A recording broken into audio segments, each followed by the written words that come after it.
ആഘോഷങ്ങൾ അവസാനിച്ചാലും VM super വാല്യുവിൽ ഓഫറുകൾ അവസാനിക്കുന്നില്ല. ഒരു വീട്ടിലേക്ക് വേണ്ട എല്ലാ സാധനങ്ങളും ഒരു കുടക്കീഴിൽ. VM super value and digi world, Chelakkara, Mullurkara, Vazhakkode. നമസ്കാരം. ബ്രൈറ്റ് വിഷൻ ന്യൂസിന്റെ എല്ലാ പ്രേക്ഷകർക്കും സ്വാഗതം. നോക്കാം ഇതുവരെയുള്ള പ്രധാന വാർത്തകളിലെ തലക്കെട്ടുകൾ.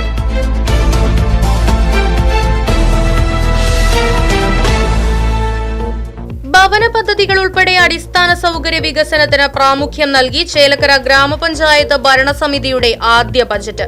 ഗ്രാമപഞ്ചായത്ത് vice president Fousiya Shafeeq budget അവതരണം നടത്തി.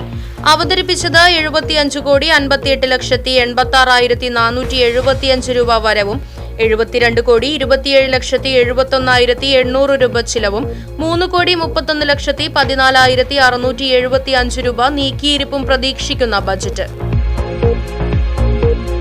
ചേലക്കര ഗ്രാമപഞ്ചായത്തിന്റെ ആദ്യ ബജറ്റ് സമഗ്ര മേഖലയെയും സ്പർശിച്ചുകൊണ്ടാണെന്ന് ഗ്രാമപഞ്ചായത്ത് പ്രസിഡന്റ് ടി ഗോപാലകൃഷ്ണൻ. പാർപ്പിടത്തിന് ഊന്നൽ നൽകുന്നതിനോടൊപ്പം വരുന്ന 5 വർഷം പല സ്വപ്ന പദ്ധതികളും നടപ്പിലാക്കുമെന്നും അദ്ദേഹം. അതിനായി CSR ഫണ്ട് ഉൾപ്പെടെ കണ്ടെത്തുമെന്നും ടി ഗോപാലകൃഷ്ണൻ. ചേലക്കര ഗ്രാമപഞ്ചായത്ത് പ്രസിഡന്റ് ടി ഗോപാലകൃഷ്ണനെയും ആരോഗ്യ വിദ്യാഭ്യാസ സ്റ്റാൻഡിംഗ് കമ്മിറ്റി ചെയർമാൻ കെ നന്ദകുമാറിനെയും തിരുത്തി 3-ാം വാർഡ് മെമ്പർ എല്ലിശ്ശേരി വിശ്വനാഥൻ. കഴിഞ്ഞ ഭരണസമിതിയുടെ നേട്ടങ്ങൾ പറഞ്ഞ പഞ്ചായത്ത് പ്രസിഡന്റിനെ തിരുത്തി. ബജറ്റ് അവതരണ ചർച്ചയുടെ രീതി സ്റ്റാൻഡിംഗ് കമ്മിറ്റി ചെയർമാന് മനസ്സിലാക്കി കൊടുക്കുകയും ചെയ്ത എല്ലിശ്ശേരി വിശ്വനാഥൻ.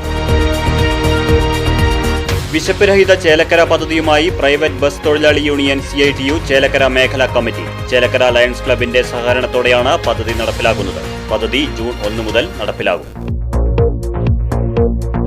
പാഞ്ഞാൾ പഞ്ചായത്ത് പട്ടികജാതി കുട്ടികൾക്കുള്ള പഠനോപകരണങ്ങളുടെ വിതരണം നടന്നു. പഞ്ചായത്ത് പ്രസിഡന്റ് സന്ദീപ് കോന്നനാത്ത് വിതരണോദ്ഘാടനം നിർവഹിച്ചു.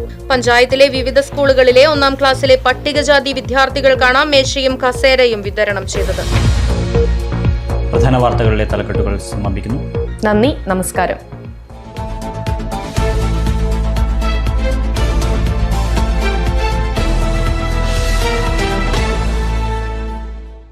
ആഘോഷങ്ങൾ അവസാനിച്ചാലും VM സൂപ്പർ വാല്യുവിൽ ഓഫറുകൾ അവസാനിക്കുന്നില്ല. ഒരു വീട്ടിലേക്ക് വേണ്ട എല്ലാ സാധനങ്ങളും ഒരു കുടക്കീഴിൽ. VM super value and digi world, Chelakkara, Mullurkara, Vazhakkode.